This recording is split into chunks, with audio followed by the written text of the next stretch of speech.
Hello and welcome to Ideas with Impact podcast. Today, the guest is Dan Gibson, a dating coach who helps men in midlife navigate the complexity of modern dating with more confidence, clarity, and authenticity.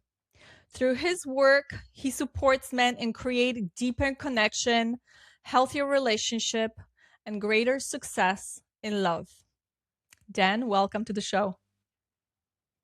Thank you. What a beautiful introduction. Yeah, you're very welcome. Again, thank you so much for taking your time and coming on here. I am very curious about the dating world in men. So I just want to ask you, dating today feels really, I guess maybe not confusing, but very hard for so many people, men and women. So from your perspective, what is the real state of dating right now in today's world? Wow, that's a very broad question. What is the state of dating today? It's a challenge for both men and women for some similar reasons and some different reasons as well. But talking about the men that I particularly align with and work with, which is men aged, the median age is around 45, and it seems to be the age at which a lot of men come out of a long relationship, a marriage or something like that, resolve all of that, find themselves single again, and then realize, oh, okay, what do I do now? I've got 20, 30 good years left, and I don't want to do that alone. Start trying to date, do the typical thing. Oh, people do online dating now. I'll download a dating app. That'll be easy.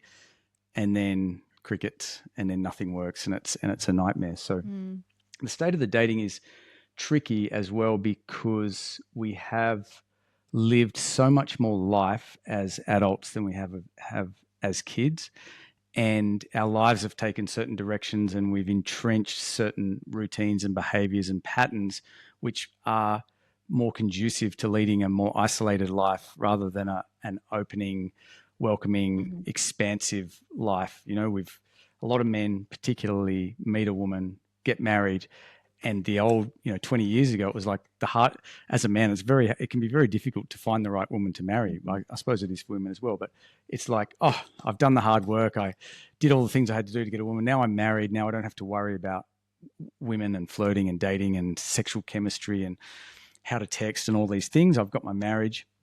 And so then they go through that, and then they've lost all those skills of flirting and expanding their social circle and networking and doing all these things, unless that was part of their job. So most men come out of a long relationship like that and find that their social circle is completely gone. They often, remember what dating was like before the internet. Okay, because let's be honest, there was no dating apps before really 2010. There was a little bit, but really it's been 2012. So there's only been dating apps for sort of like 10 or 15 years at the most. And back in uni days, in college days, there was parties and women and social circles, and life was expanding. Life was just full of opportunities. We didn't have all these ingrained, entrenched routines and patterns and behaviors and kids and family and work and commuting and all of these things that we acquire into our lives. So our lives are very, they're full of all these complexities that weren't there when we were kids, when we were in our early 20s. And so dating is completely different. On top of that, we've got both men and women are carrying a lot of baggage that has to be worked on in terms of, past relationships that were damaging in some way or traumatic in some way. So we're carrying these extra emotional baggages as well. So there's all these complexities that mean that finding the right woman or finding the right man, but, I'll speak from what I do, finding the right woman actually requires, it's not something that's just going to happen like that. It's something that's going to require a focused effort and following some very, very clear steps that are going to get you from where you are to where you want to be. So that's how I see modern dating at the moment. It's like it's a minefield. It's complicated. There's a lot of nuance and there's a lot of noise.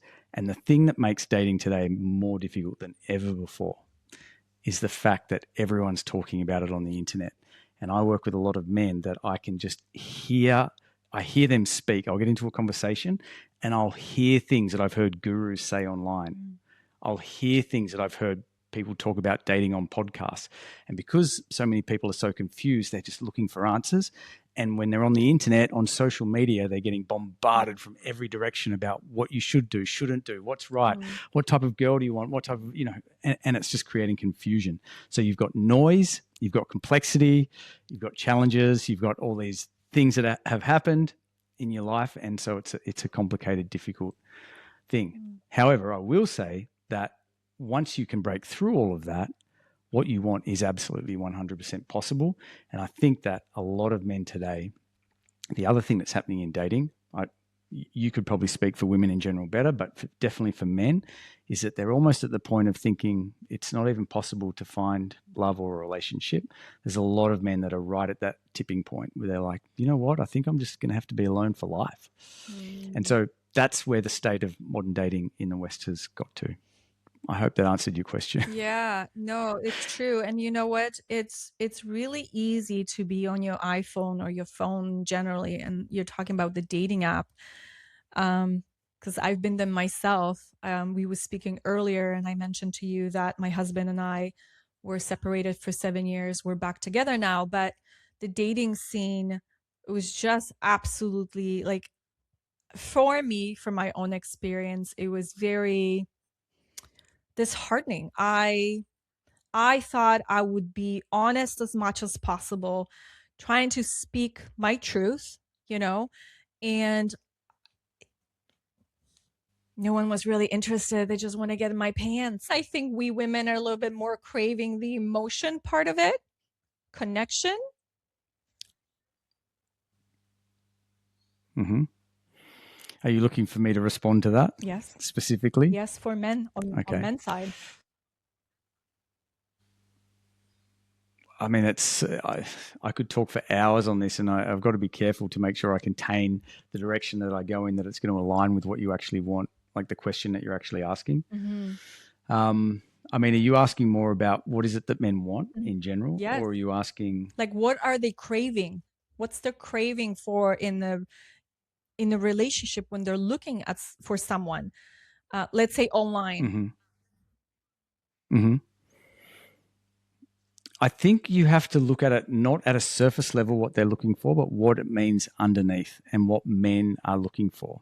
And what the men that I speak to, hundreds of men, the overwhelming message that comes through is that they feel unseen, they feel unloved, they feel unrespected, they feel undesired, they feel unattractive, and the way that a lot of men that haven't healed all of that in their life are looking to fulfill that is through sex. So sex for men and women means very different things. And men experience sex differently. They use sex for fulfillment in different ways to women.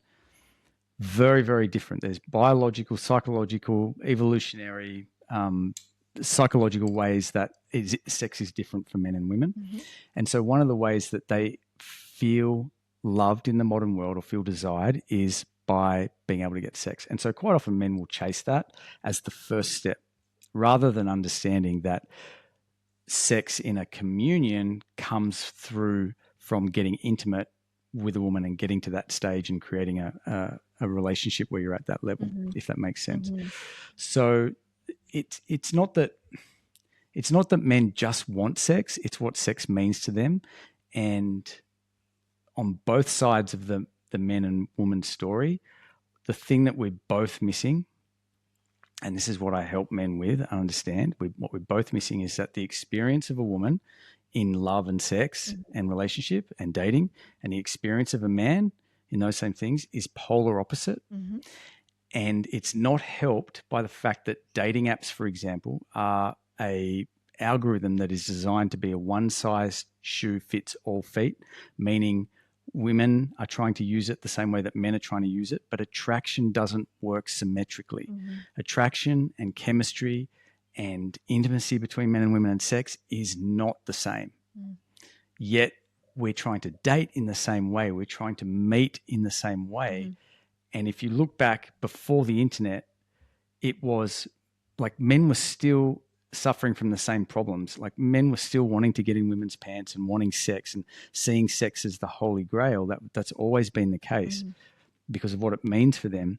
But women had to get dressed up and go down to a bar and make eyes and, you know, signal men and flirt, and then would have to wait for men to approach. And that basic foundation of masculine and feminine courtship, sexual courtship, has been eroded and erased, and dating apps are definitely not helping with that. And so for your female listeners, for your women listeners, it's about it. You've got to stop and you've got to put yourself in the shoes genuinely, authentically, of what is a man experiencing on the other end of this dating app, because I promise you it's different to what you're experiencing it. And what is he looking for? What is your dream man, the man that wants a relationship and wants to connect and all these things? What is he looking for on the dating app that I can create when I'm building my profile and through my messaging that's going to be interesting and attractive to him and doesn't just attract sex? There's always going to be that noise. And as users, we have to eliminate it. We have to filter that out. That's normal. But I also say to men, like men put up photos of dead fish and they put up photos of their dirt bike and stuff like that. And I have to explain to them that, what, are you building a dating app to try and attract other men? Or do you want to build a dating profile to try and attract women? Because we're just building these dating profiles based on our own lens from our own sexuality and our own experience of life as a man or as a woman. And that's one of the causes of the big disconnect. So this brings me to a point, because I do know a lot of women who are single, let's say in their 40s and 50s, and having these conversations with them, a lot of them, including me when I was single, we have received a lot of dick pics. Why is that happening? Why do men do that? Great question. But I think I've already answered it, because men naturally assume that what turns them on turns women on, because they're so unable to see how women experience men and sex. They're so unable to understand that perspective, which is the opposite of them, that it's natural they think, oh, because what do men want? They're behaving in the way that they want women to behave to them. Right. They're mirroring the behaviors that they want, that they desire. This is why porn is, like, the majority of the hardcore users of porn is men, because they're very visual creatures. We're very visual. We're turned on. We're excited by what we see. And that's why a woman can have a primary photo on her dating app that is her looking hot in a nightclub or out at a restaurant in a toilet selfie with toilet paper over the side of the toilet. And men don't even notice that. That's not what men are looking at. They're looking at, how does her form and figure turn me on? Right. Whereas if a man was to try and build a dating app like that, he would never attract a high quality woman, because she'd be like, does that guy really care about himself so little that he'd take a selfie in a club toilet? That's disgusting. Right. So that sort of gives you a bit of an insight into the differences of how men and women are perceiving each other. And so why do men send dick pics? That's because that's what they want. They're craving sex, because sex to them is validation that they are on as far as, you know, the hierarchy of men and status of men. Being able to get sex as a man validates your place in the hierarchy of men, because very low level men do not get sex. And we know that as men, we know that intuitively. That's why sex is so important to us. Like, there are other reasons. Of course, we enjoy the intimacy. Of course, we love the connection with women. But if you were to put a list of reasons why we love sex and then prioritize them, number one is that it validates our status as men among other men, that we can get sex, because men know how hard it is to get sex from quality women. Right. We know as men. Women don't understand that, because to women, especially attractive women, sex is everywhere. Right. It's constantly available. You've grown up with that. You've lived your whole life, your 20s, being surrounded by men trying to get sex. You're like, oh my God, I can get sex whenever I want. Sex is so easy. But for most men, like 95% of men, it's absolutely not the case. Like something like 30% of men under 30 are virgins today. That's just unheard of with women, because sex is everywhere. So men understand how difficult sex is, and so that when they're sending you a dick pic, it's all coming from a place of getting of wanting that, mirroring the behavior they want from women. Because if they get that behavior, if they had women sending them nudes, Right. it validates that they can get sexual access to women, Right. and that validates them in society as a man worthy of respect from other men. Right. At a subconscious level. I mean, we're going very deep Right. here, Alex. Yeah. You're already like, don't invite me on a podcast if you don't want to go deep. So Hey, we can go as deep as we want, so it's okay. I mean, I think this whole conversation okay. is so important because, again, having, as a woman, having that understanding, and it's not only me, for all the women, having that understand if they're in the dating world right now, is, yes, the polarity is there for sure, but also having that understanding that, you know, sex is different for everybody. It's important for men. It's important for women too, but I think our priorities are a little bit different. You know, for us, it's the emotion, the conversation, and then that slowly leads into the sex. It's intimacy and it's connection. Yeah. And as well, biologically speaking, when a woman has sexual intimacy with a man, it releases huge amounts of oxytocin, which is the love drug. It's the same drug that women get as newborn when they have newborns. It's the bonding drug. Yeah. It's the bonding hormone, oxytocin. And for women, biologically, sex releases that in huge quantities. Mm-hmm. For men, it doesn't. There's this weird difference between men and women. Men get crazy before sex. They go crazy. And as women, you've probably noticed it, like they're sniffing around. They're trying to get sex. They're trying to get sex. They're trying to get sex. They're crazy. They're crazed about sex. But then most women have experienced that once a man's had sex, his interest and curiosity drops off and wanes, and he wants to go to sleep, and you know the cliche stuff, right? Yeah. And he loses interest, and his focus of attention goes somewhere else. Right. Whereas women, it's the opposite. They're the opposite. They're like, yeah, sex is everywhere. And then once they have sex, that's when they go crazy. Women go crazy after that because they've got the oxytocin. They're like, oh my God, I want to connect with this guy. I want to get closer. Yeah.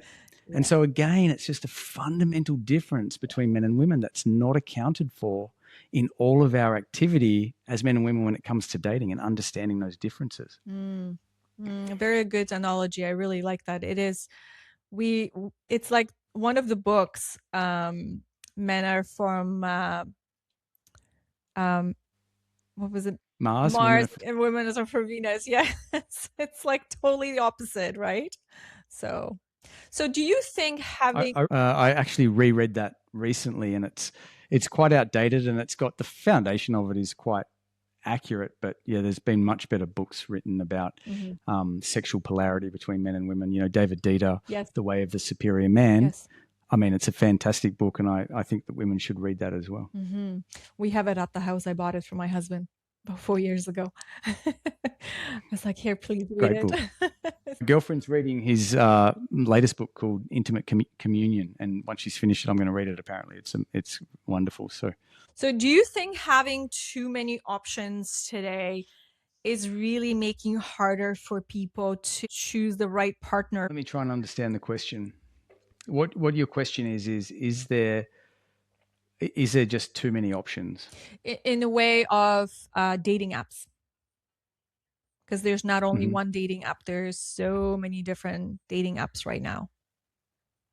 Mm-hmm.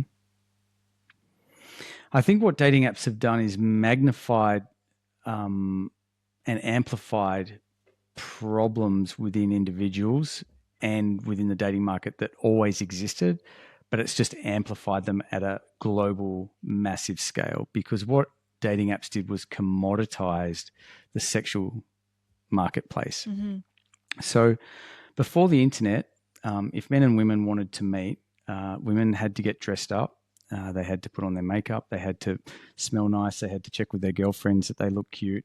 They had to organize with their girlfriends. They had to leave the house on a Friday night. They had to go down to the bar. They had to, stand at the bar and talk and chit chat, or go to the party or whatever, and, wait for opportunities to either open with men, but generally speaking, women prefer it when men open the conversation with them. And same for men. They had to, look their best, get dressed up, go down. There was some real effort that had to be put into it. But in a closed, without the internet's amplified everything: business, dating. It's made endless opportunities in every marketplace.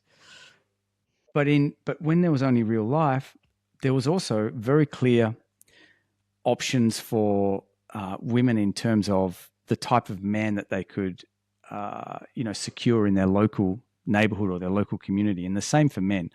Like the hierarchy was real in terms of, it's so crass, but on the dating market value, right? What is on the dating market? Some of women's best value is their beauty, and some of men's best value is their status, their place in the male hierarchy, right? Like higher status is more attractive to women, greater beauty is more attractive to men. Very generalizations. And so in a small community, like a town or whatever, women would go out, or even in a big city, they would go to the bar, and it would be the men that were available that would also go to that bar, and they had the same choice from women. So yes, it's created access to all these different men and women, which has created problems, but it hasn't really changed the fact that you've got what is created is a situation where we have to get better at filtering, screening, and selecting, and being realistic about what it is that we want, and not deluding ourselves that we are going to be able to secure a mate that is out of our league by either for women or men in any significant measure. Like that's just a really harsh reality. And so what dating apps have done have created a situation where men can see women that are of greater beauty than they would normally be able to attract in a normal, like in-person environment. And women are also able to attract men of higher league than they would normally be able to get into a relationship with. So women are always looking for what they can get into a relationship with. Men are always looking for the level of woman that will sleep with him, that will have sex with him. This is very like gritty, primal level stuff. This is not, I'm just talking about raw biology, raw sexual psychology that is the driving narrative and story underneath everything that we do as human beings. And so it's created these problems. And what we have to do as men is we have to make sure that at every level we are working towards living the best possible life that we can at every level. And if you want to take the three main pillars, there's, health, wealth, and love, right? Health and fitness, your work and finances, all of that area of your life as a man, and then your relationships, all your relationships, but your intimate relationships. And so for these two, we have to be working on them as well. And so what we've got on dating apps, and I am rambling a bit, you can feel free to interrupt if I'm rambling too much. What we've got with dating apps is we've got a lot of noise, okay? Noise on both sides. And in order to cut through the noise, the first step that we have to do is get really clear on who we are and what we really want. And that is the work that the majority of people are not doing, both men and women. And what I've seen through the work that I've done with men is that when they get clear on that, who they are at an identity level, what they actually want, and really develop that clarity and vision around that, is that then the noise starts to melt away. And then for men, it's a matter of developing communication skills and learning to speak in the language that women understand, which is much more emotional, much less logical. Because men have to, pursue women. Men are the ones that are approaching women. Men are reaching out to women. Men are doing that legwork. Women are waiting for the right men to come to them. And then from a woman's perspective, it's a slightly different story, is that you have to make sure that through your dating profile and the things that you say, that first of all, you know what you want in a man, and that the things that you're doing are automatically filtering out the men that won't be like that through your profile. So yeah, does that answer your question? That's good. Yes. But because we have so much noise in the background, and because we can swipe left or right so quickly, we don't really truly look at that person maybe as an individual, and we're really trying to like we scan it so quickly, right? So the question that I have for you is that how we lost the art of really truly getting to know someone beyond the app. Lost the art of doing that. Yes. I think no. I don't think any more than was ever there. I think it'll again. It's just really amplified. Mm, But what it's also amplifying is the fact that there's so many people that need to first of all do the inner work on themselves, rather than seeing dating or a relationship as the savior or the distraction to the other things that are going on for them, which is the pattern that I see across men and right. women jumping into a relationship when they don't even really know who they are, they don't even really know what they want, and there's unaddressed internal conditioning issues that haven't been resolved, which is, either from past Mm, relationships or from abuse as kids or all of these things, which is where, 3 to 6 months of therapy can really help. And right. I recommend that everyone that hasn't done it should really do that. Yeah. Not endlessly, not for the rest of your life. Like that's bad, but to really go in and say, who am I? What do I Yeah. want? Where am I? What are my problems? What are my blind spots that I'm not seeing? And then from there, from at least from a man's perspective. So when I met my girlfriend, I went on around. I mean, I had my systems dialed in, but and you'd hope so because I help men do this. But I went on around 29 new first dates across around 9 weeks. So it was a really focused effort, Hmm. and I had a very clear vision of the type of relationship that I wanted, what that meant for me, why I wanted that relationship, where it was going to go, what it looked like in the future. It included, the other people in my life in terms of how they would fit in with that. So my daughter, for example, from my Hmm. previous relationship, my daughter's with my daughter's mum, Hmm. and so I knew I'd done the work to know exactly what it is that I wanted from relationships and life. And the minute I do that work, then and then apply the right steps as a man on dating apps. So the actions that you take as a man are going to be different to the actions that you got to take as a woman. The way that the men who are successful on dating apps use them very differently to the way women use them, Right. and they set them up very differently. And they're trying to create very, very different metrics on the dating app. And again, dating apps are designed as a one size shoe fits all feet, Yeah. but men and women are fundamentally different. And so I went on 29 dates, and within that met my beautiful girlfriend, but I knew exactly what I wanted and I knew exactly what I didn't wanted. And so I was able to very quickly filter out the noise. And in fact, because I had that level of assuredness of what I wanted, it also automatically made women self-select as well, Mm, because they could see that I was a man that knew what I wanted. I was a man that couldn't be manipulated. I was a man that had, you know, erase any people pleasing or nice guy tendencies within my personality, that I didn't put up with any bullshit, that I have expectations for a woman's standards as well as for herself, as well as in a relationship, that I wouldn't tolerate any bullshit mm, from women. right. I'd rather be alone than tolerate bullshit. But that didn't mean that I was going to force myself to be alone and live like a hermit. Right. No, I'm still going out to get what I want. And I had a very clear vision for what I wanted to create for Mhm. myself. And so as a result, that very quickly materialized, and in ways that sometimes are hard to fathom, like the beauty of the way the universe assembles what it is that you want when you've got clear Mm, vision, huge clarity, and commitment to the process, and you just go out mm, and take the steps. But a lot of that came from also doing healing from the fact that I had mm, been in a relationship the same as all the men that I work with in that 45 to 50-year-old mhm, age range. They've been in a marriage, they've got kids, they lost themselves in the marriage, they forgot how to flirt. Then they get destroyed by family court, mhm. and they have to, and then they've lost their identity in the marriage. So that healing work has to be done. If you don't do that healing work, then of course dating apps are going to be a mess. And the reason dating apps are a mess is because no one's doing the work. Mm, And we all want the easy magic pill. Dating right. apps are a magic pill. Right. Okay. It's that, it's like that's how they're marketed to us. Yeah. Download Tinder, meet your perfect match. It's the magic pill. Oh, great. I don't have to go and do all this really hard work on myself over here. Yeah.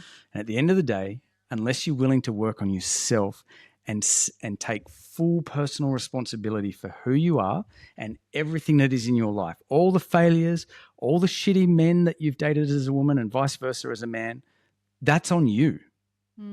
It might not be your fault to begin with, but as an adult, it's your fault if you don't fix it and you don't own it. Yeah, all I've done is date shitty men for the last 20 years and I've attracted shitty relationships and I've allowed myself to be, trampled and not, as a woman, trampled, not have my voice heard, be put down in a relationship, be strung along, be cheated on. If you as a woman can't own that, then you'll just keep attracting more of the same. You've got to own that that was you. And for men, you've got to own that you allowed the woman to take control in the relationship. You allowed her to test you and you failed those tests. And instead of standing up and saying no when you should have held the line and showed her that you were the rock that she could lean on, you let her take charge. And then she was able to manipulate you. And once she can manipulate you in the relationship and get you to do what she wants at that level through manipulative tactics, not co-relationship tactics, like where you're working together as a team, but like she can dominate you in the relationship, then she's going to lose respect for you. And so if you don't go and own that and do that work, then no dating app's going to save you. No process, no solution's going to save you at all as a man or a woman. So I sound harsh, but that's the truth, Alexandra. It is the truth. And I believe in that too. And I think it really truly starts with you. You have to look at yourself and you really, I really love what you said, is that you have to be clear of what you want. But before you get there, you really truly do need to look at yourself as a whole, right? And help is there. There's no doubt about it. If you are feeling off or you feeling a little bit a buzz of that there's something off and you're having a really hard time finding the person, then, sit with it. Sit with yourself, meditate, breath work with coaches like yourself to really truly, I think, like we said earlier, really truly know who you are. And I think once you get there, then it's going to be so much easier to attract, because again, it's the energy we attract of what we are and who we are, right? So I love what you said. 100% agree with that. Yeah. So let's talk about confidence, because confidence is a word we hear a lot. So what does real confidence actually look like in dating? So, I mean, are you curious, what does confidence look like to men in women? Are you asking about what does it look like from a man's perspective? From men's perspective, for men. For men. So what does confidence feel like? Mm-hmm. What does it look like? Okay, there's two types of confidence. Mm-hmm. There's skill confidence and there's self-confidence. Mm-hmm. And skill confidence is the lower level one. It's the one that arrives from doing something you've never done before repeatedly, failing and getting better and learning. So the obvious example is driving a car. And most people get in behind the wheel of a car for the first time, having never done it and often not even really thought about it. And they're like, oh, yeah, I'm going to learn to drive. They sit behind the wheel and then they're like, oh, my God. And the first time they have to merge onto a 100K, 110 highway, they're freaking out. But after they've driven the car for a while and practiced the skill, they develop confidence to the point where they've gone through the 4 stages of learning, which is unconscious incompetence, meaning you don't even know what you don't know. Unconscious. I always get them mixed up. 4 stages of learning, and then you go to unconscious or conscious incompetence. Mm-hmm. So unconscious incompetence, conscious incompetence. Now you know what you don't know, right? And then you switch over to conscious competence, where you know what you're doing, but you're having to think about it. And then you move to unconscious competence, which is mastery, which is where everything's on autopilot and you've trained your nervous system Like when you can drive across town without thinking about it, that's your nervous system doing it. Right. Okay. Right. And so there's skill confidence. Most men, when it comes to dating, don't realize that in a modern world with dating apps and just the reality that we exist in is that you're not going to find the dream girl that you want by going on one date a year or one date a month or meeting one girl or meeting two girls in 2 months or two women or whatever in such a short period in such a long period of time. It requires developing communication skills that you've lost, forgotten about, or never even developed in the first place. How to flirt. I mean, flirting is a lost art, right? It's women have lost it and men have lost it as well because for generations we've been told men and women are the same. Like equality has been conflated to we're the same, and we're not the same. We experience life differently. And so men have forgotten how to flirt, women have forgotten how to flirt, and and they've got no confidence, skill confidence. And then there's self-confidence. Now, when you spend a lot of time as a man doing things that you've never done before and learning new skills, you build a lot of different areas that you have skill confidence. And through that, you try a lot of things and fail. And you begin to realize that when you try, it doesn't matter that you fail. And in fact, failing is actually part of the learning process. And that builds self-confidence. And self-confidence is that I am going to be okay. I know what I'm doing, even if I feel scared, even if I feel nervous, even if my body's having a reaction that is trying to stop me from taking the action. I'm self-confident, meaning I know I'm going to figure it out. I know that if I just keep taking action, I will get the result that I want. It's all going to be okay. I believe I can solve the problems. I believe I can overcome the obstacles. I believe. Self-confidence is just full belief in oneself that you can do whatever you want, basically. And so both of them come from one thing, and that is action. And modern men have had action stolen from them. They've had protective, devouring mothers that have kept them at home and not let them go out and explore the neighborhood growing up. They've been given computer games and devices. They've been given soothing devices where they can just sit and numb themselves, not take any action, not take any risks. The modern world, which is has a very, very high focus on stay safe, everyone be safe. Yeah, I was about to say helicopter parenting. It's very gynocentric. It's very femme-centric. Right. That's mothers are nurturing, mothers are protective. Right. But that's not the masculine mandate.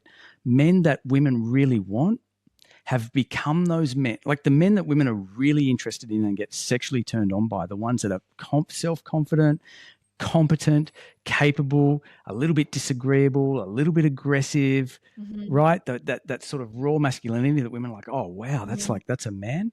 That comes from taking a lot of action, a lot of risks, and failing and getting hurt and getting damaged, but getting back up and doing it again.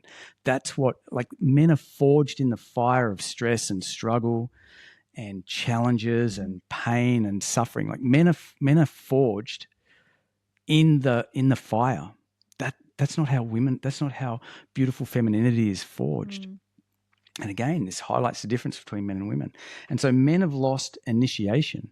And if you look at any tribe that still exists on the face of the planet today, which is living in the raw human form that we existed for hundreds of thousands of years, I spent time on the plains of underneath Mount Kilimanjaro with the Maasai, getting involved, living in one of their tribes for a week. And like the boys, the minute they reach adolescence and they go through puberty, they are put to test. Go and hunt on your own. Go and put yourself in life-threatening situations that you are 50% likely going to die. Wow. Like die. And that's where manhood and masculinity is forged.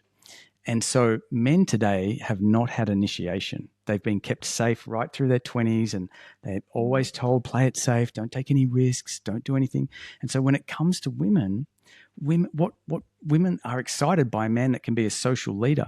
Being a social leader is taking a massive risk as a man. You've got to put yourself out there. You have to go and do things and say things and and risk being ridiculed by other men, by women, by society at large, because in the act of doing that, you are developing the resilience and the self-confidence that, you know what, even if shit goes sideways, I can handle it. I can do it.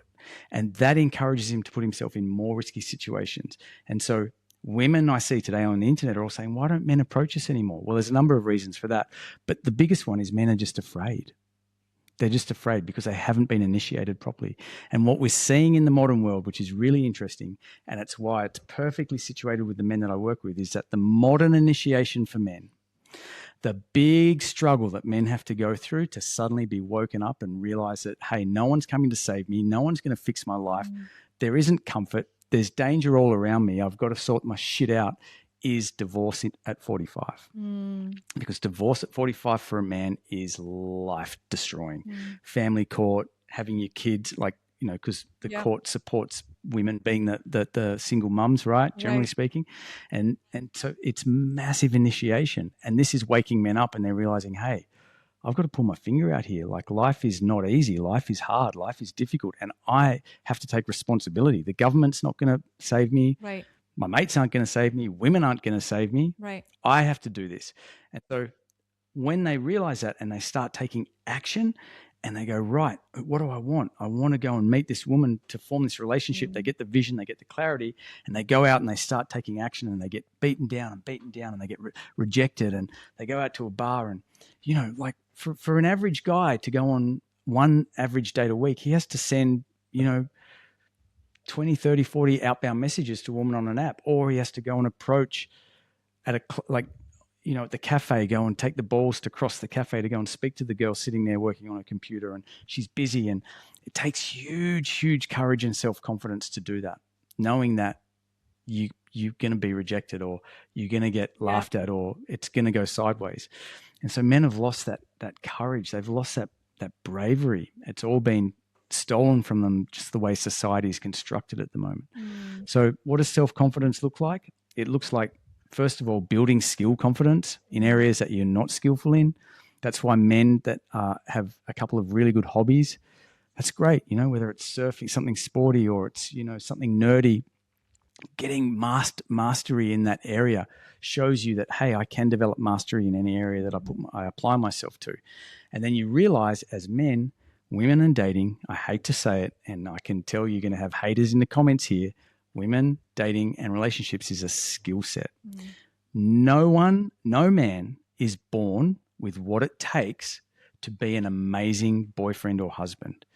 A man who's an amazing boyfriend or husband has to craft those qualities and attributes within himself that make him desirable and successful as a man and a husband over the course of a lifetime. And this is why women in their early 20s who are at, beautiful and have all the opportunities being thrown at them, don't find 18-year-old men attractive. Like 18-year-old men are not really attractive for a long-term proposition because they haven't developed all the skills in the fire of life, the hardship that life throws at them, the rejections, the business failures, the breaking down on the car and being stuck on the side of the highway in the middle of the desert and trying to figure out how to survive, and all of these things that men have to go through in order to forge themselves as self-confident, confident with life, confident with women, and then take that and go and apply that into taking massive action out in the dating market.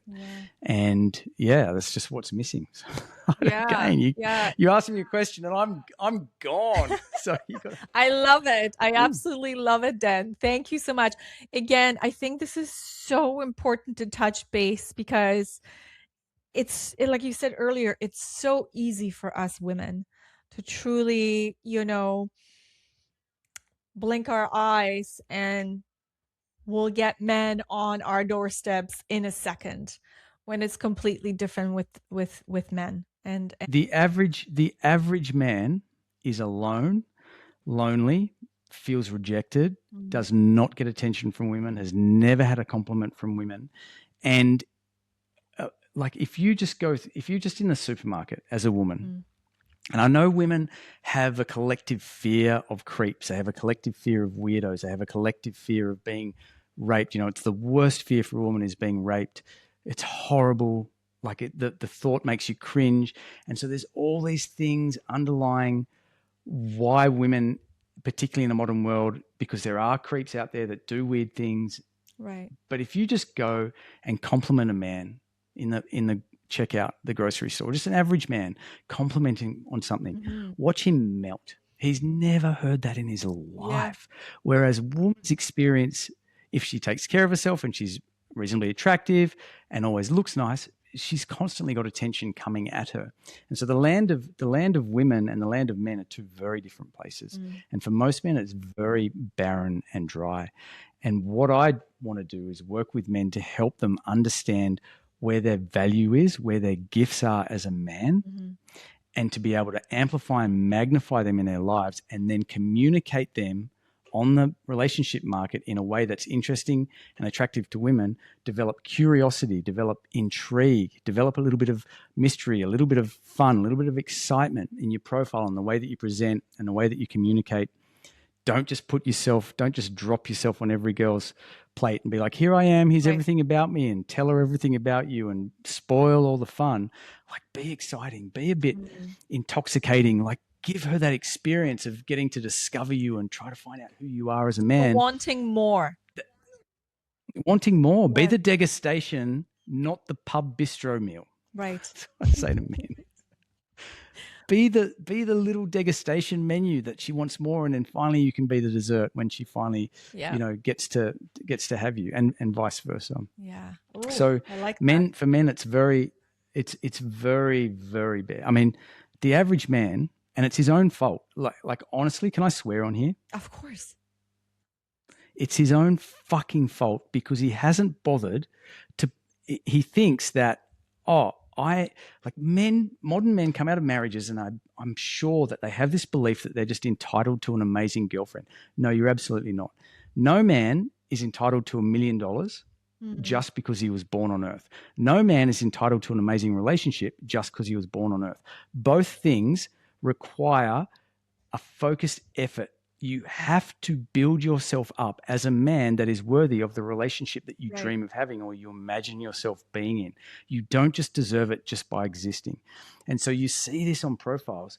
Men put no effort into their dating profiles. Dead fish, sunglasses, they haven't shaved, they haven't even done their hair, they're wearing shitty clothes that don't fit. It's the car. You know, what's the one you see the most? The car, the driving, sitting in the driver's seat of the car taking a selfie at sunset, right? Yeah. Like you see millions of them, and they don't realize that everything that you want in life requires effort. It requires work, and you've got to put in the time in the saddle and the hard yards, or else you're not going to get what you want. And if you're just as a man, if you just feel entitled that you should just be able to open a dating app and have a great girlfriend, well, you're completely deluded. And honestly, it's the same for women as well. But it's just that women have to work on very, very, very different things in order to secure the next level man that they want to secure. And it's doing the opposite things that men are doing. You're getting me passionate now. Yeah, it brings me back to, I mean, my parents, they have been married for 47 years, almost 50 years. And amazing. Yeah, and it's very rare to see that right now, even with the older couple, because even in my parents' circle of friends who are in their 70s, some of, like literally within the last 5 years, some of them got separated. They got divorced at that old age. And I'm like, why? Why would you do that at that age, you know? But, you know, I think it was mostly the women who left. You know, I just not sure if the men, I mean, I don't know the full story, what had happened, but I assume that maybe the men will become very submissive in the way that the woman is holding the, you know, she is the head of the family and she runs basically the business in a way. It's a possibility. Oh, there's so many. I mean, I love this stuff and I could talk about it in so many directions for hours. And here's a piece of advice for you women listeners who are out there and they're single and they want to find a really good man. It's one of many pieces of the puzzle that are important.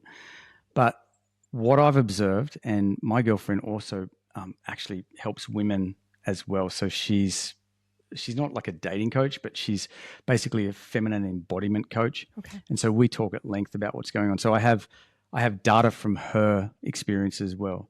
But a lot of women modern women today surround themselves with the strong, independent, single woman. Yeah. And misery loves company. And we see it all the time, that if women are actually having their relationships possibilities, potentials actually sabotaged by their friends group who are single and unable to get a good man. And I know this sounds harsh, but there's a lot of truth to it.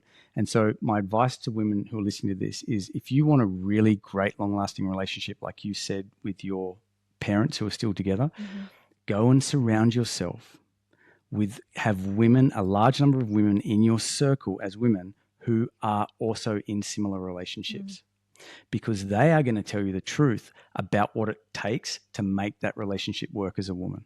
Because it's not, you don't, just because you're a woman and you're beautiful and all these things, and you're the womb of life and you can create life and you've got all this value, doesn't mean that you're just entitled to the amazing relationship with the amazing man. You also have to go and work on yourself and who you are and what value you bring to the relationship in your own way as a woman.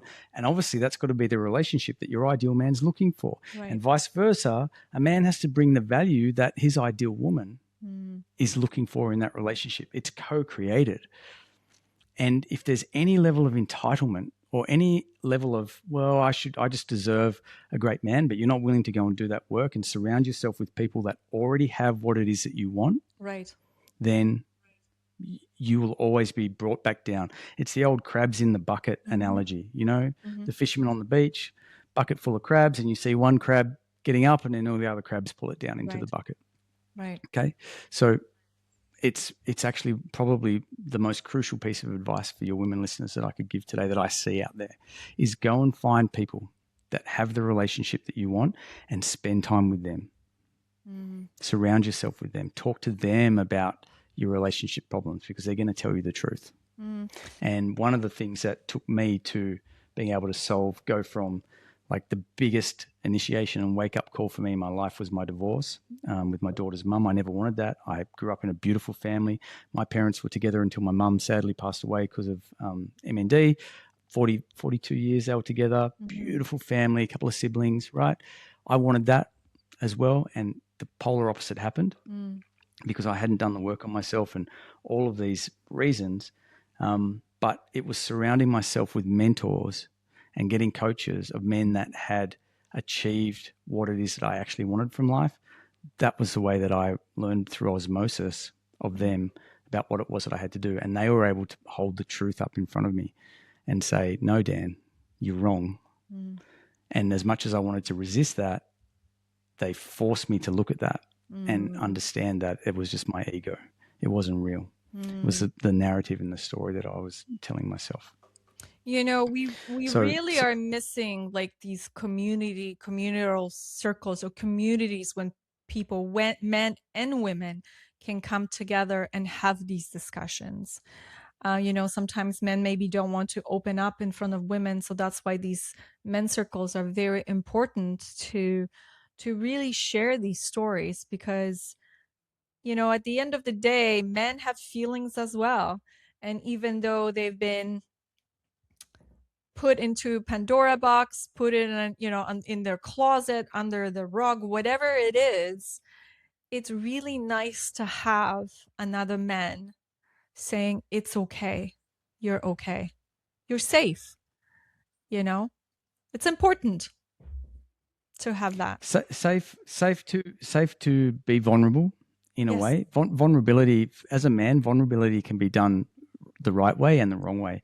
And vulnerability is actually really dangerous in an intimate relationship with women, because it gets misconstrued, and something about vulnerability, when it's done in the wrong way, can actually be taken the wrong way by the woman in the relationship. It can actually diminish sexual attraction and chemistry within the relationship. But that's maybe a whole story for a whole nother podcast, because we're getting into some really advanced nitty-gritty stuff there. But vulnerability for men is, it's difficult, and they don't want to admit that they need help, because it signals to their own ego that they're somehow a failure. And that's the biggest reason that men don't form support groups as easily as women do, because like I said at the very start, women don't have ego around that. They don't have ego around their self-development. because it doesn't mean anything. If a woman's, wants to work on herself, it doesn't mean that there's no indications in society that makes her a failure in any way. It actually makes her more valuable. But Right. to men, there's this like underlying current that somehow you're a failure if you ask for help. And it's not conscious, it's very unconscious. It's very primal in men.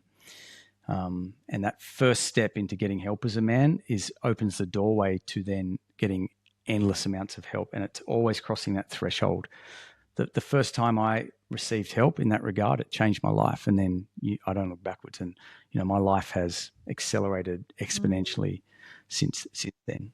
So, And that's why you help it's really men important right now. Because I think, again, it's so important.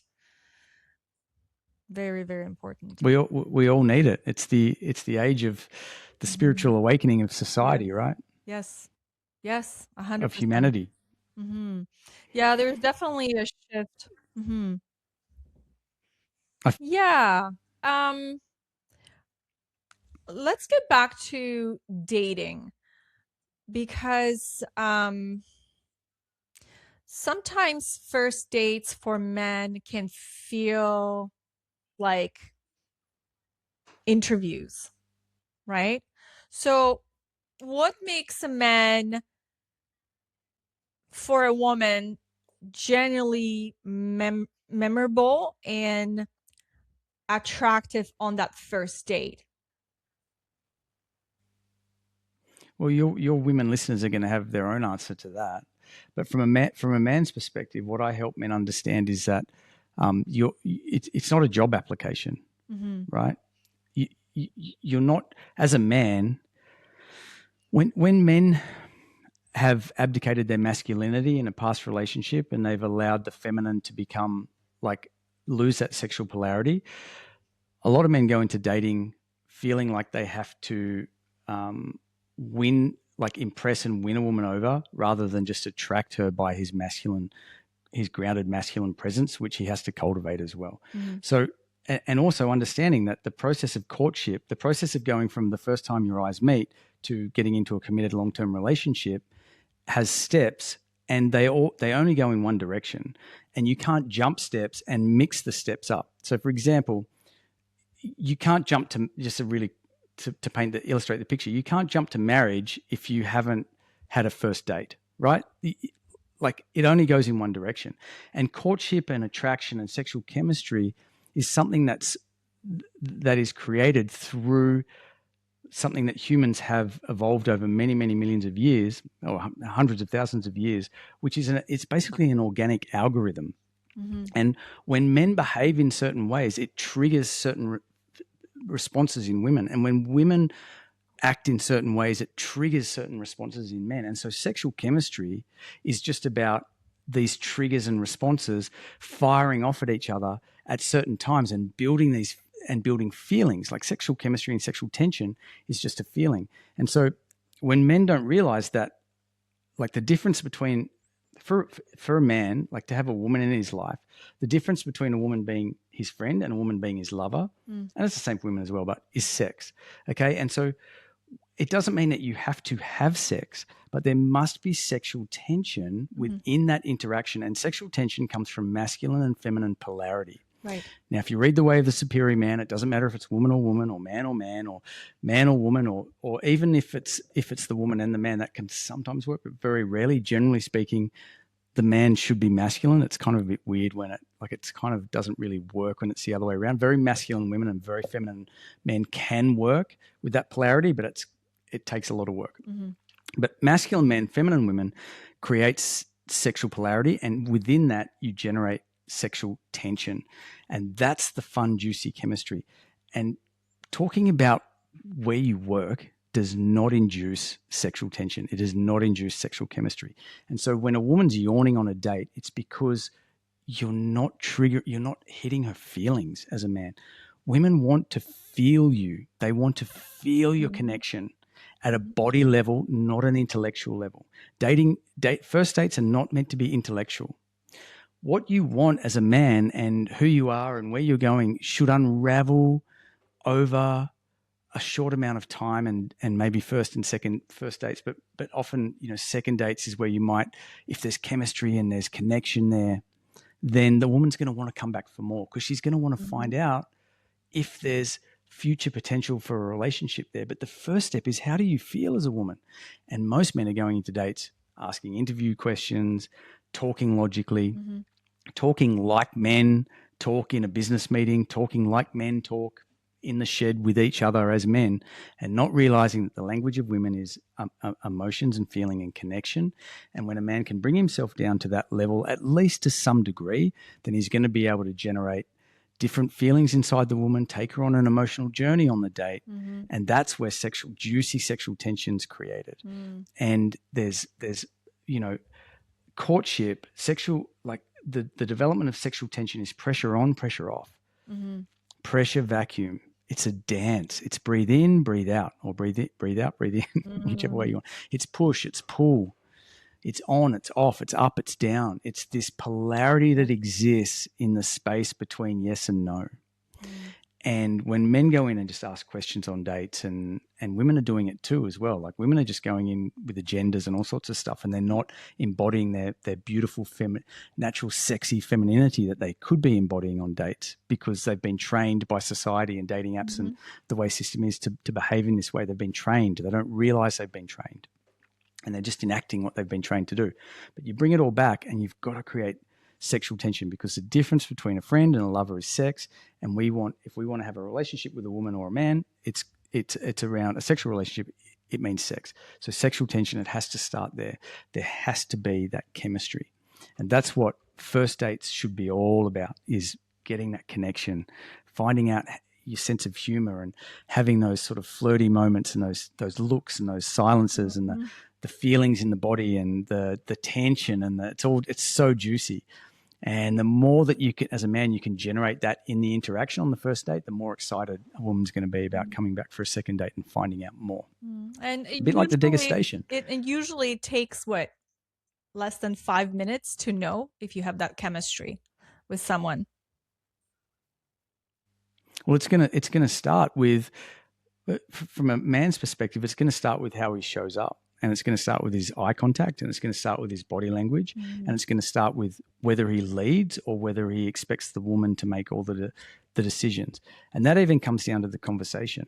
Like, asking questions is feminine. Asking questions as a man is lazy, because what it does, when you ask a question that is a yes or no question, it's asking the women to come up with the content. It's asking the women to come up with the creativity. But that's the man's job on the first date. So rather than asking questions and expecting the woman to do all the legwork and create all the conversation, a man has to create that conversational excitement in the date, and the woman will follow. So if he goes into the date going, instead of I want to ask her all these questions, I want to create an experience, not only for her, but for me. I want to create a fun experience that I enjoy, and she will follow my lead and enjoy it as well. Then you're leading her and inviting her energetically into an interaction that is fun, exciting, has ups and downs, is juicy, there's challenges, there's a little bit of conflict sometimes, because you're talking about polarizing conversation topics. But the man should be leading all of that and telling stories. Telling stories about where he's come from and where he's going, because those stories help a woman understand whether he's someone that she wants to see a future with or not, and pursue dating at a further level so that they can move towards a relationship. Does that answer the question? Yes, it does. Yes, it does. Oh, very, very juicy. Did you like what's that? Did you like that? Or I like that. Did that make sense? Yes, it totally does. Like, listen, when I was single, I went a couple dates, and for me, definitely it was the first connection. If I didn't have the connection with someone right away, it was so dry. It was just like, okay, I was just looking at time. I'm like, okay, it's time to go. There was nothing there. And it was really hard, because I was learning too, through my process, to be very open, and I didn't want to ghost anybody. I'm not that kind of person. And it happened to me many, many times to me, when guys would just ghost me completely. I had a great conversation for about a week or so, or a couple days. And then I'm like, okay, well, maybe it's time to kind of, meet up or whatever. quiet, nothing. They're gone. And I was like, oh my goodness.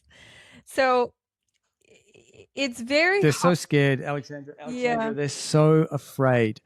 They're so afraid, and they don't know what they're doing. And they don't have that guidance and that leadership that tells them that it's okay to claim their masculine energy. It's okay to be masculine. Modern men have been told that they're toxic for the last 2 generations. They've been told that masculinity is toxic. And there's toxic people, right? There's men that are toxic. There's women that are toxic. There's toxicity everywhere. It doesn't mean that masculinity is toxic. And women are craving masculinity. They're craving it, right? And so what is it that of course, there's going to be a man that when you see him, there's going to be something about his energy that ultimately just doesn't tick your boxes or float your boat. But, there's going to be the lack of eye contact, the lack of energy. And women are so intuitive that they can sense in about less than a second whether the man has self-worth, self-belief, self-confidence, is going to have potential in this interaction to make it fun. She's going to know instantly. And it's going to be in his eye contact. It's going to be in the way he speaks. It's going to be in the way that he introduces himself to her. Is he afraid to touch her? Is he standoffish? Is he scared? Because you can tell if a woman's afraid of you as a woman. If he's afraid of you, you can tell instantly. And so many men are afraid because they just don't know what to do. They don't know what to say. They haven't been taught. They've had no role models. No one's shown them how to court a woman on a first date. They've got no idea. And so the men that run away on the dating apps, they're just totally afraid because they don't know what to do. And when you as a woman go, fuck, I'm sick of this. Like, okay, maybe it's time we go and do something. He's like, oh shit, no, I'm out. I'm gone. And so as women, you got to filter them out quickly. And as men, I am teaching men, get off the apps and get on the phone and organize a date. If you're spending more than 15 messages on an app, it's too far. Okay.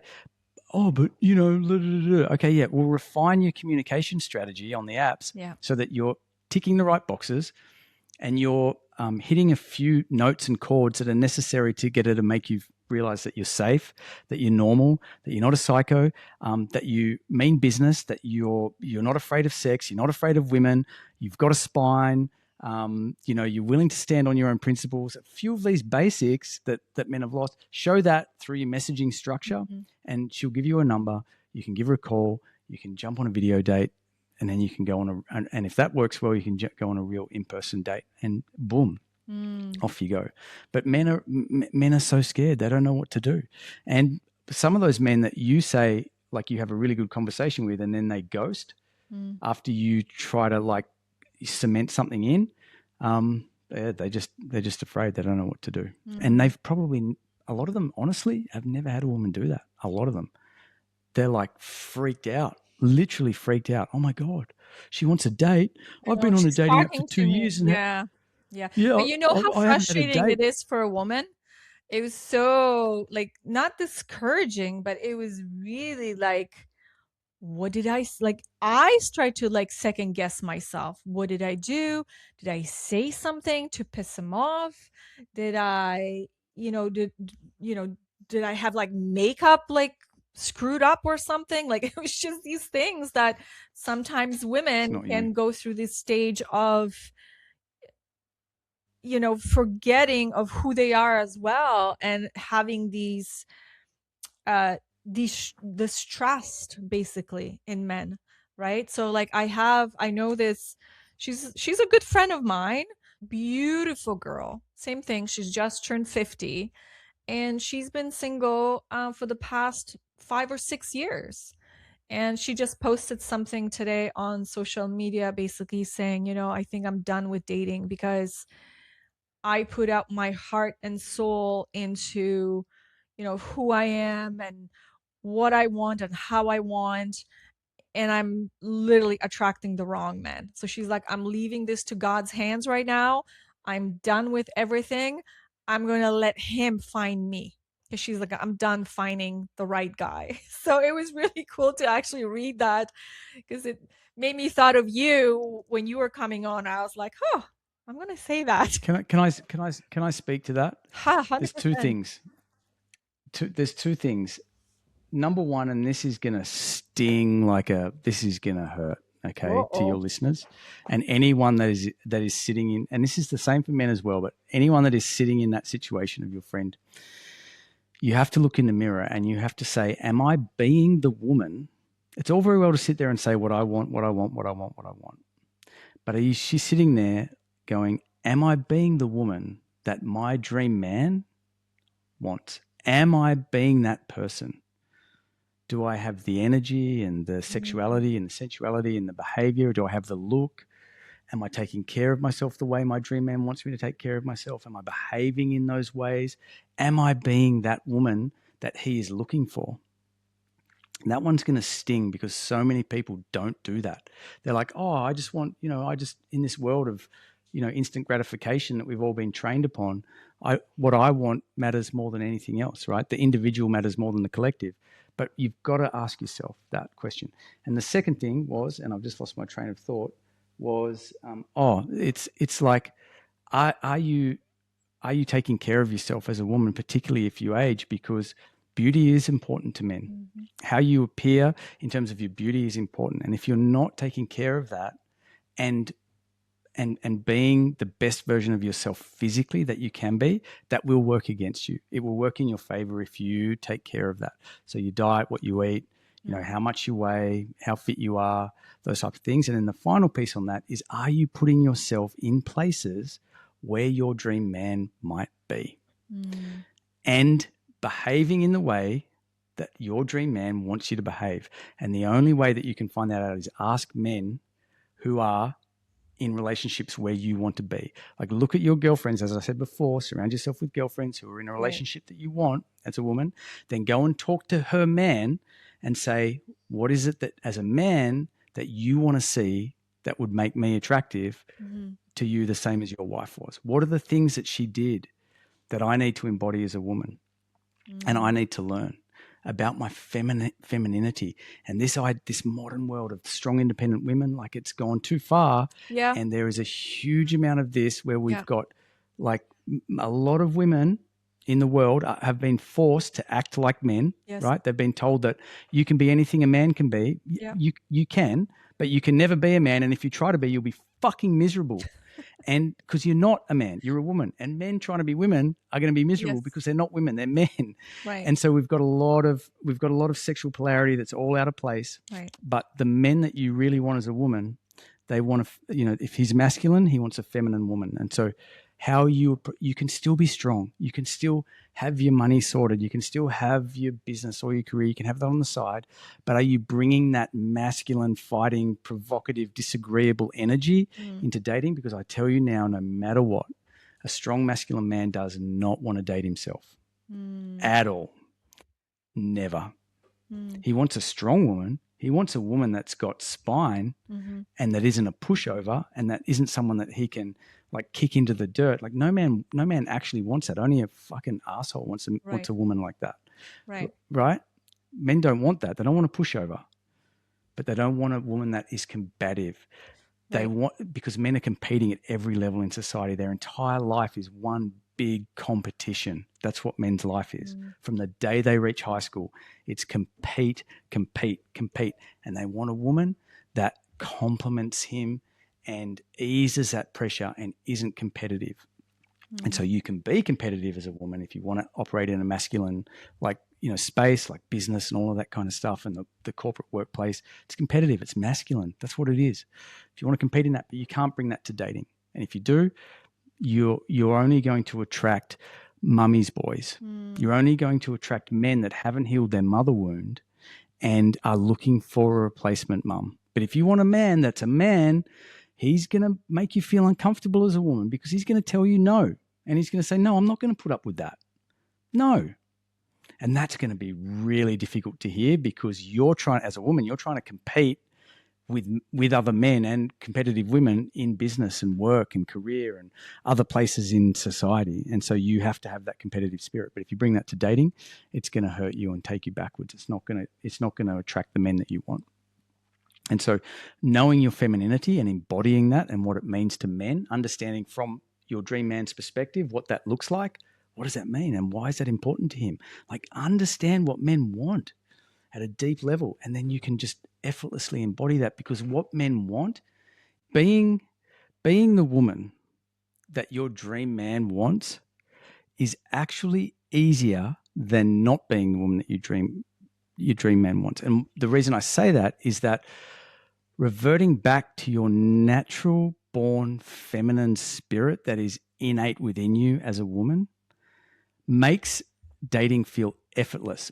But in order to do that, it doesn't mean being more, it means being less. It means letting go of the shields and the armor and all the other things that you've had to bring on in your life to survive and to thrive and to, you know, navigate this difficult, challenging world. And in a modern world, that armor is often a lot of masculine energy. And when you can shed that and let go of it as a woman and actually resort back to your femininity, it sucks when there's no men that can meet that. But then when you find a man that can, he's going to absolutely cherish that and love that, because he's going to be in his grounded masculine, and he's going to understand his masculine energy and his role. And then this all loops back to like relationship roles, and it resorts back to that sexual polarity. And so right now we've got men that have become very feminized, we've got women that have become very masculinized, and the sexual polarity has twisted. And a lot of women that have adopted a lot of masculine energy to navigate this modern world, they're attracting a lot of mummy's boys and feminized women, because that's the way the polarity attracts. And when they do see a man that is in alignment with who they actually want, he is not coming to them because he's being repelled by her masculine energy. So a very strongly masculine man will be repelled or pushed away by masculine energy. He doesn't want that. Right. He doesn't want to compete at any level. He just wants ease and effortlessness.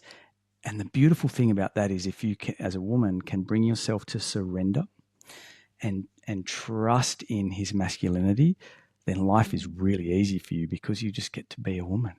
You just get to be feminine. And in that time when you're with him and he's in your life, you get to just be who you were naturally born to be. You don't have to try to be a fighter or a warrior or a businesswoman or a boss babe, or you don't have to try to be any of that. You can let all of that go and surrender all of that in the moment. And then he can fall into his masculine role. And that's when relationships become very beautiful. So that was the end of that thought. I think you said it really nicely earlier too. It's the dance between the two. It's a Between dance. the masculine and the feminine. It's a dance. It's a never-ending dance, and it's a never-ending journey. It's like once you're on it, you can't go back. Can't go back. Yeah. There's a couple of things that I see men doing once they get into relationships with women that they start as not as really as tests, but it is a bit testy. And it's that men very quickly abdicate the decision-making processes to their woman.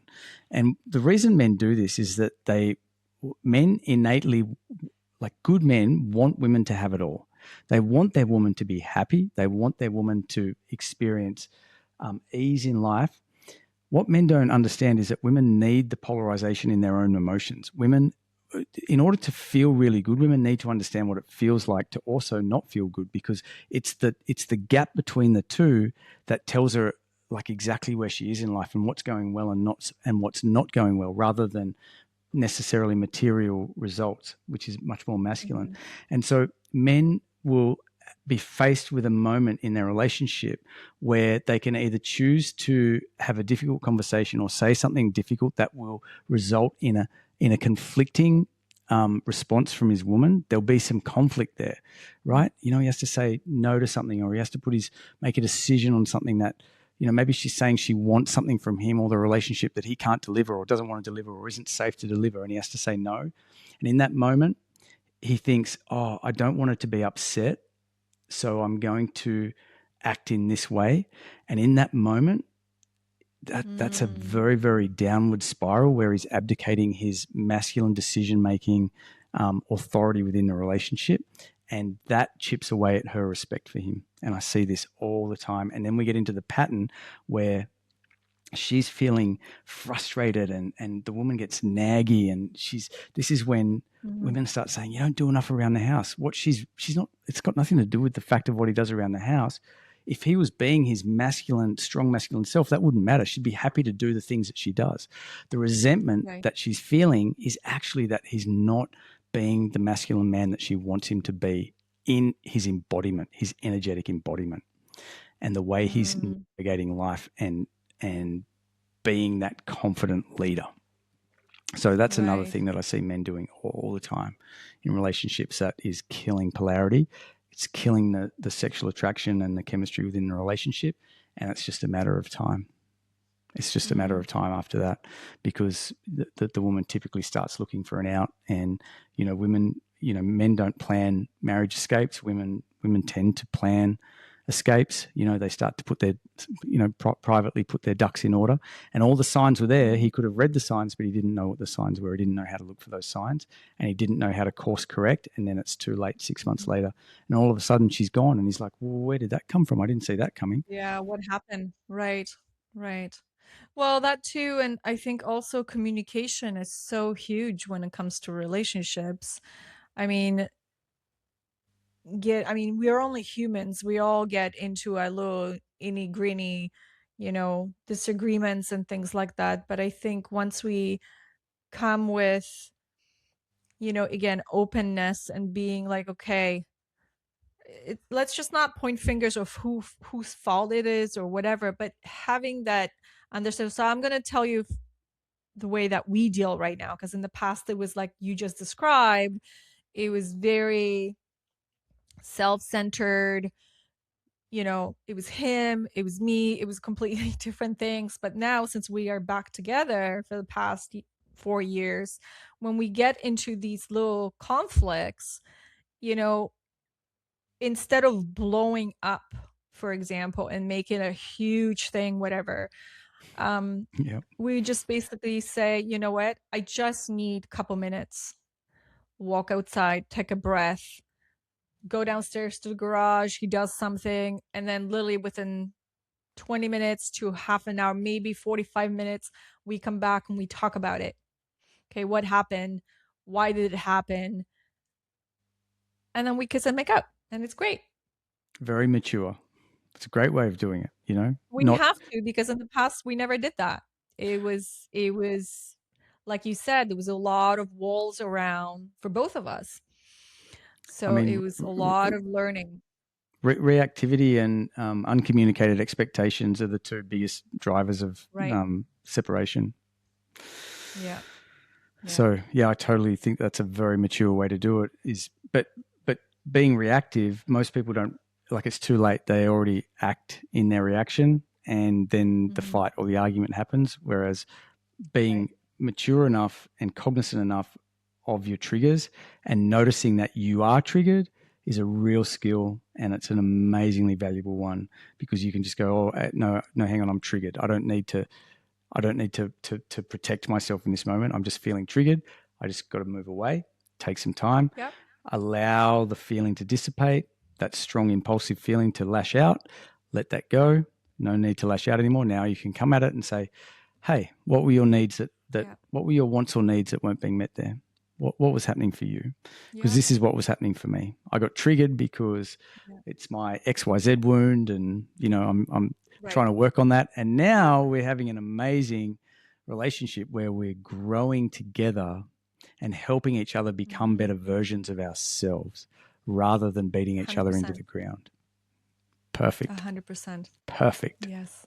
Thank you. So if a man is listening right now and feels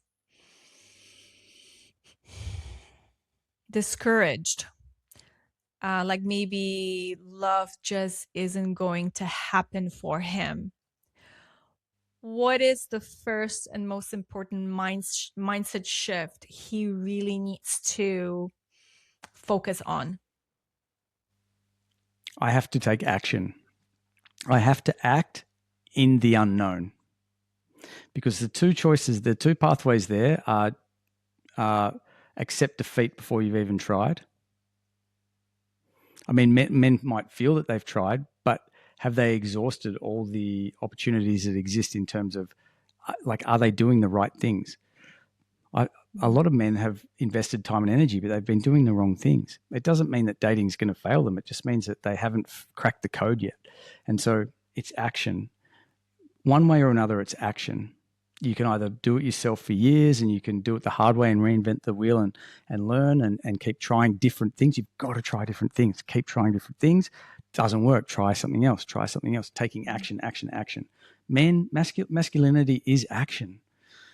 Right? That's what masculinity is. It's action. And the second thing is, once you realize that you're not going to give up and you don't want to die regretful, which is probably the worst way to die, having like not even really tried it to the best of your ability, then get some help. Mm-hmm. Don't be afraid to ask for help. That's what I did. And, I now get help at every level in my life, whether it's in health and fitness, whether it's in money and business, in coaching or dating or relationships. I go and speak to men that have an area of expertise that I can lean into and draw from. And it means admitting that I don't know everything. It's hard for me. Yeah. It's a journey. It's a journey. We don't know it all. It's just having, even Tony Robbins has a coach, it's like everybody needs someone. If it's not a life coach, then it's a really good friend or someone that they can actually really open up and talk to. So, yeah. So what would you want? Yeah. What would you want a man to remember about love, timing, and his own worth? Holy dooly, Alexandra! You can't ask me a question. You can't ask me that question. It's got about 3 different massive things in it: timing, self-worth. Just give me. If you can put that in a little box. Come on, give me one of those. Come on. Okay, so remember about love. You love. You must put yourself first as a man, and what that means is not. Well, it does mean being selfish sometimes. If it means if you're going to sacrifice yourself as a man in any way, then you're sacrificing yourself. That's not. You can't be the best for other people if you've sacrificed your principles or what you stand for or who you are as a man or your wants and needs, and have become a doormat for other people. And by that same token, it's like if you're looking for love in dating and relationships, if you don't love yourself, if you don't have love for yourself, you will not fulfill that hole through dating, relationships, and women. It will not come. And as a man, the first place is to learn to love yourself. And it's not that hard. But you do need feedback. You do need feedback. You need a mirror that is willing to talk back at you and say, this is how you're not loving yourself, because it's blind spots. It's always blind spots.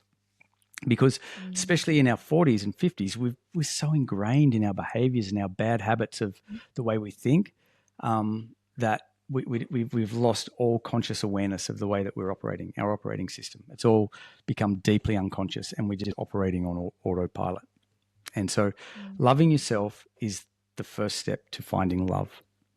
And that means admitting where you have faults, admitting where you have flaws, not hating yourself for them, not punishing yourself for them as a man, but having love for the fact that those exist, and then being gentle, kind, and nurturing towards those aspects of yourself, accepting what can be changed, what can't be changed, accepting what you have control over, what you don't have control over, and having love for those things and acceptance and forgiveness within yourself.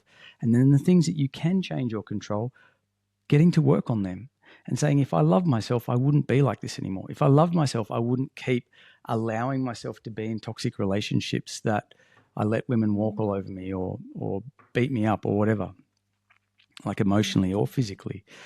Like, no one can love you until you love yourself. So, yeah, that's the steps. Very nicely said.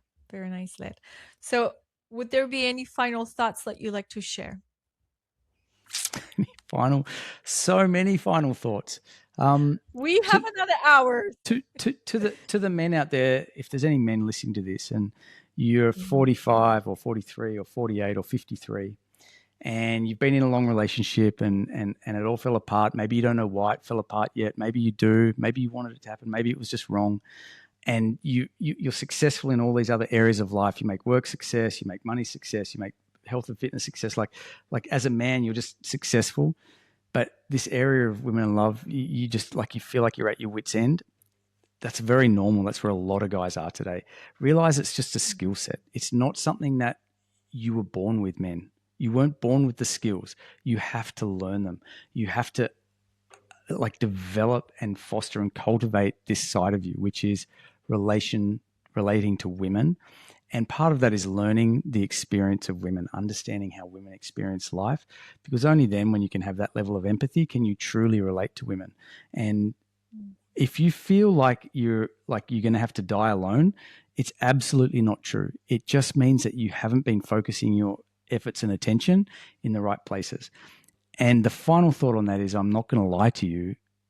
Like, if you're not willing to work at it and prioritize it in amongst your top 3 priorities in life, at least, like top 2, top 3 priorities, it doesn't have to be for life. Like, it's the Pareto principle. It's 80-20. In 20% of the time, you're going to knock over 80% of the work that you've got to do, and the rest of it will just be tailwind. But for a short period of time, you have to really focus a lot of attention and energy on it. And if you do that in the right places, you surround yourself with other men that have what you want, you can learn from them, then you will get where you want to go. And don't give up. Like, decide what you want and then don't quit. Because the only people that don't get what they want are the people that quit, the men that quit. That's it. And ask for help, for sure. Yeah. It's my final thought. So where can people find you, follow your work, and really go deeper with what you teach?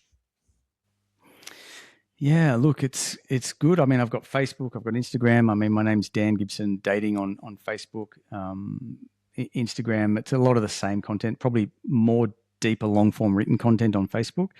But that you can get a bit of an introduction into who I am and what I do, and you can see other guys speaking about their experience. There's a bit on YouTube, but I've got a free group and community on School called Magnetic Man Dating.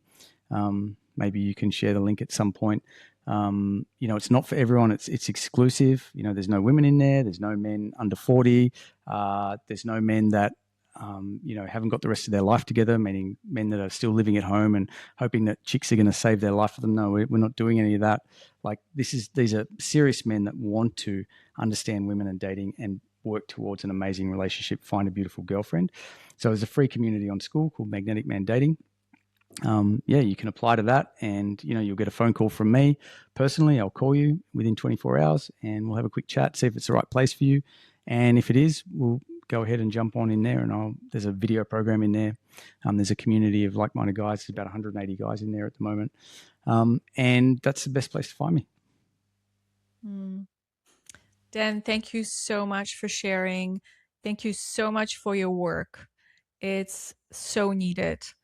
And again, so grateful for you to come on and share your work and your thoughts and what you do and how you help men get through the difficult times, because they're not easy, for sure.